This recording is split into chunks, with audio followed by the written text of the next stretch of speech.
नमस्कार. गेले काही दिवस फिरतोय वेगवेगळ्या ठिकाणी आणि एक विषय प्रकर्षानं जाणवला. तो असा आहे की निवडणुकांचा माहोल आहे आणि पुढच्या 4-5 महिने निवडणुका राज्यभर होत राहणार आहेत.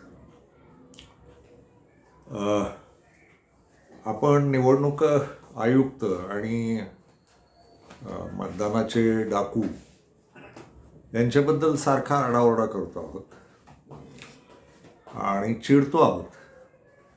म्हणजे ते मोदी आणि शहा आणि तो कोण ज्ञानेश कुमार आहे यांच्या नावानं खूप गाळा काढला जातोय आणि ते योग्यही आहे. म्हणजे त्यांना नावं ठेवलीच पाहिजेत, कारण फारच मोठे डाकू आहेत हे. मतदानाची लूटमार ज्या पद्धतीनं चालते आणि असं चित्र उभं केलं जाते की मतदार भयंकर हतबल आहे आणि आता काही हातात राहिलेलं नाही. निवडणूक आयोग नाही, संसद हातात राहिलेलं नाही, न्यायालय हातात राहिलेलं नाही. आणि ते खरं पण आहे. म्हणजे मला या मुद्द्याला काहीच विरोध करायचा नाही. पण दुसरी एक बाजू आहे. हे सगळे भ्रष्ट आहेत असं आपण गृहीत धरलं. पुढारी, निवडणूक आयोग, केंद्र सरकार, संसद, त्यातले लोक. प्रश्न असा आहे, इथली जनता सदाचारी आहे का? या मुद्द्यावर आपण कधी बोलणार आहोत? फार बारके आवाज निघतात मतदारांबद्दल. मतदारांना काय सवय लागल्यात?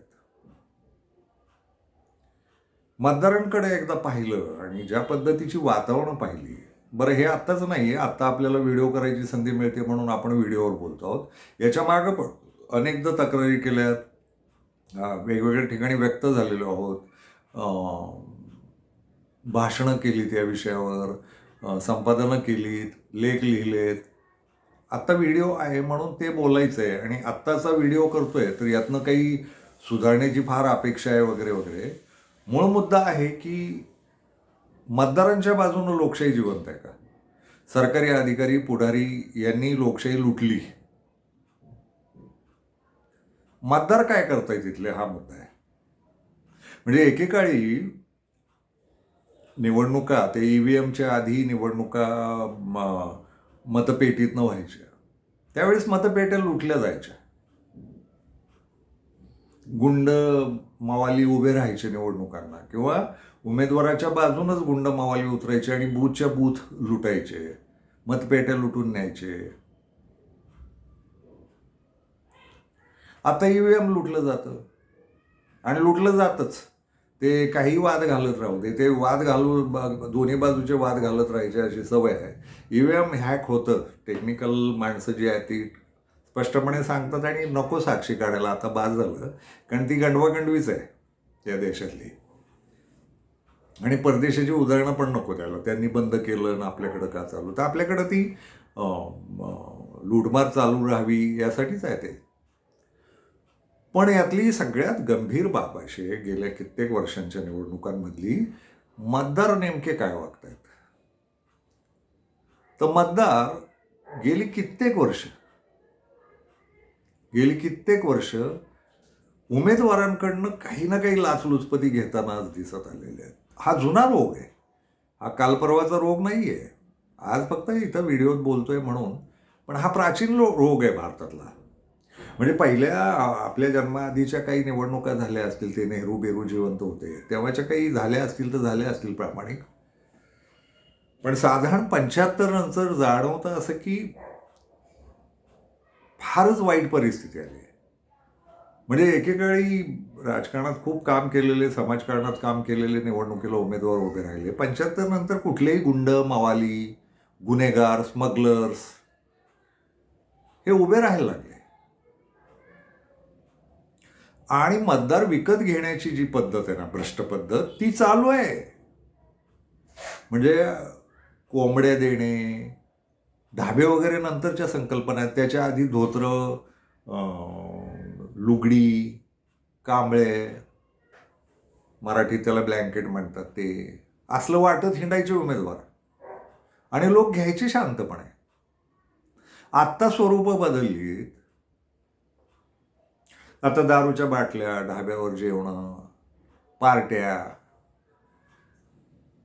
आणि निवडणुकीच्या मतदानाच्या आदली रात्र, ती तर उत्सवाची रात्र असते, भ्रष्टाचाराचा भव्य उत्सव. मतदारसंघात तो उत्सव चालू असतो. रात्री नोटा घेऊन फिरतात लोक. त्या गावांमध्ये मी काही पाहिलंय की देवीची परडी घेऊन यायची आणि त्या परडीत नोटा ठेवायच्या आणि त्या परडीतनं नोटा उचलायला लावायच्या मतदाराला. असं ते उमेदवार करायचे. याचा अर्थ असा की देवावर श्रद्धा आहे, तर देवाची श्रद्धा आणि नोटांवरची श्रद्धा दोन्हींचं पक्की गुंफण करून मतदान होणारच. याच्यावर निवडून आलेले लोक. बातमीदार म्हणून या बातम्या पण केल्यात मी. काही होत नाही. म्हणजे पुन्हा आत्ता ती पद्धत आली आहे की शहरांमध्ये नगरसेवक फिरतात आणि सोसायट्या त्यांना स्वतःची कामं सांगतात. आमची ही कामं करून द्या तर तुम्हाला मतदान करतो.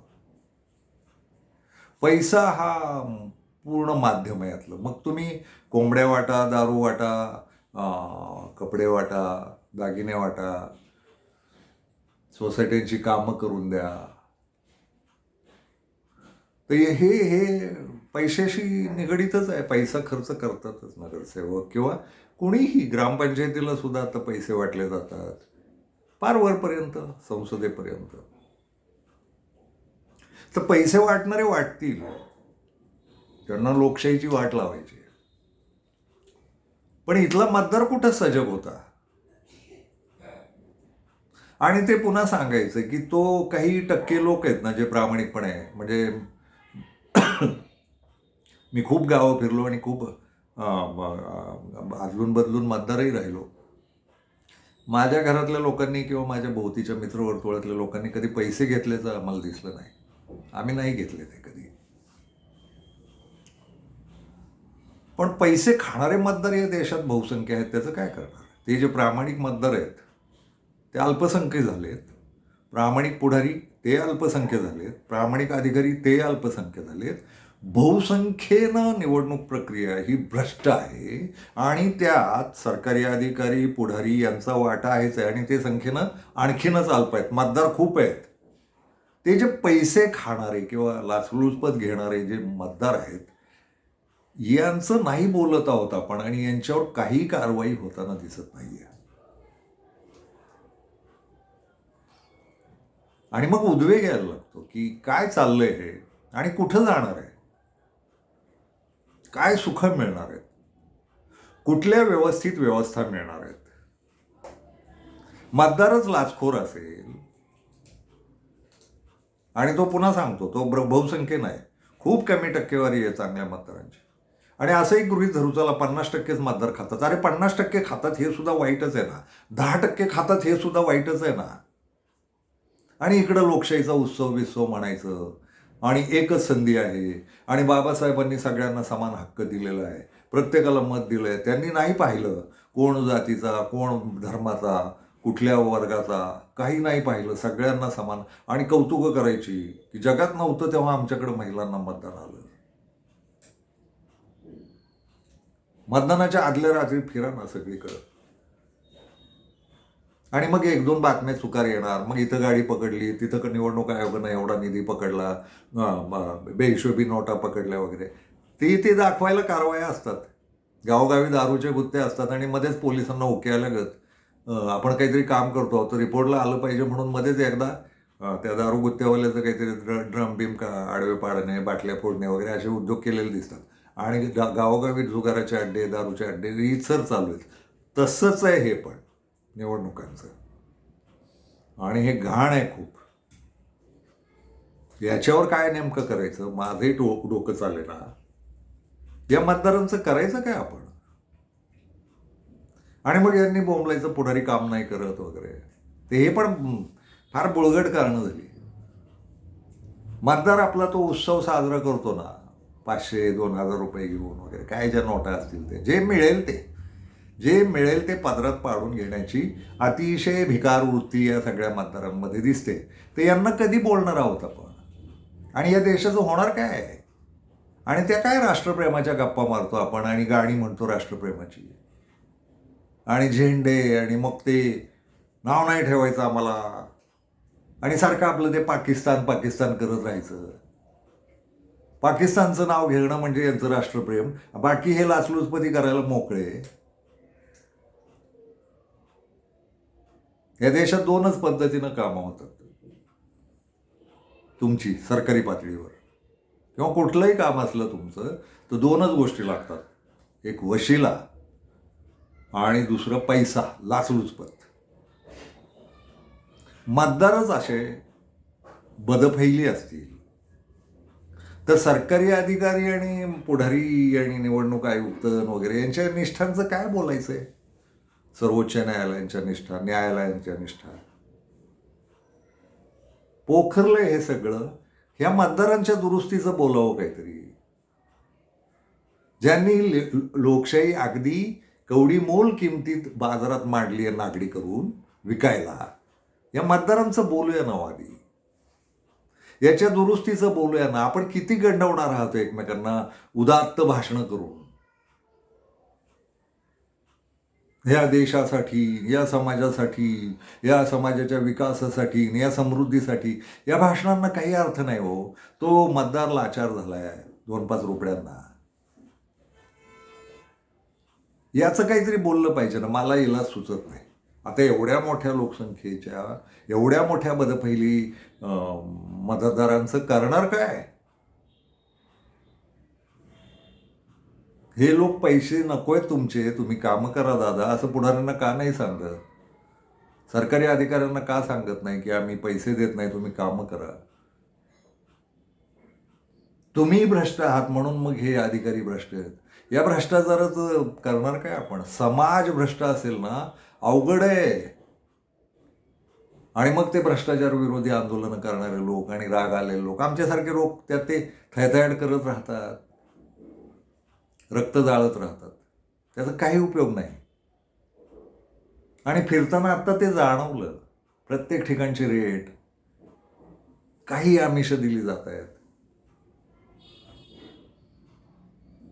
सुचले इलाज, याच्यावर बोलू. उद्वेग आला एवढं सत्य आहे. फक्त इलाजही शोधायचे. मला नुसते प्रश्न मांडायची सवय नाही. मला नेहमी प्रश्नांची काय उत्तरं असू शकतील आणि ती किती भाबडी आणि काल्पनिक असली तरी मांडायची सवय आहे. काही इलाज झाला पाहिजे. कोणीतरी म्हणेल समाज प्रबोधन झालं पाहिजे. अरे प्राचीन संस्कृती असलेला देश आहे ना. प्रबोधन किती वेळ घालवणार तुम्ही?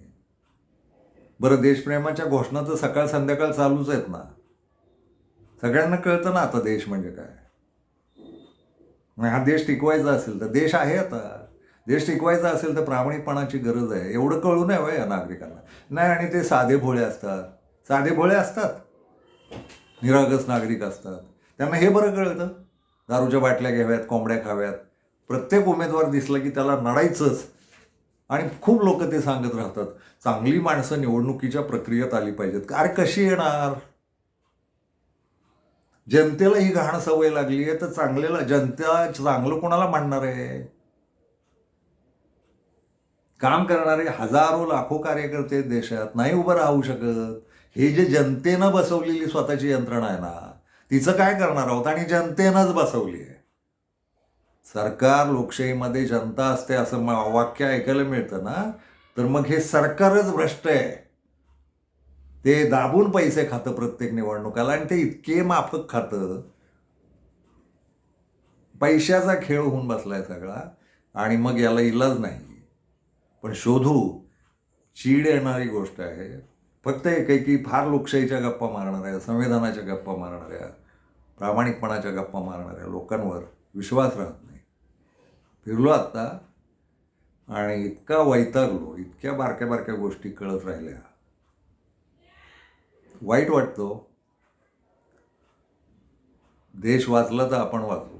आपणच आपल्या देशाला उकरतो आहोत आणि स्वतःच्या मौतीचा खड्डा स्वतःच तयार करतो आहोत. काय होणार आहे तुमचं? तुमच्या भावी पिढ्यांचं काय होणार आहे? आणि हे असंच चालणार असं म्हणतात काही लोक. हाच व्यवहार आहे.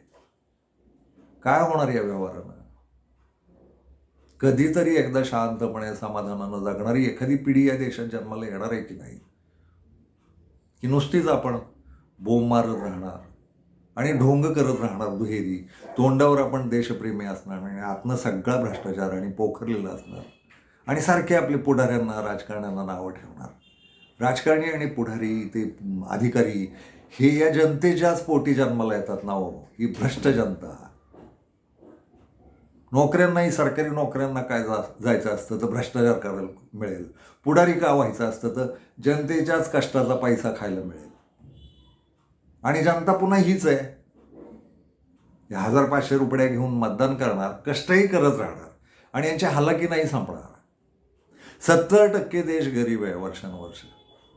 कधीतरी या गरिबांना वर यायचं असेल ना तर या गरिबांनीच लोकशाही मूल्य पाळली पाहिजेत, संविधानाची मूल्य पाळली पाहिजेत आणि प्रामाणिक राहिलं पाहिजे. अर्थात हे भाषणासारखं बोलतोय हे मला जाणवतंय मला, पण हे त्रासदायक आहे खूप. काही इलाज काढला पाहिजे.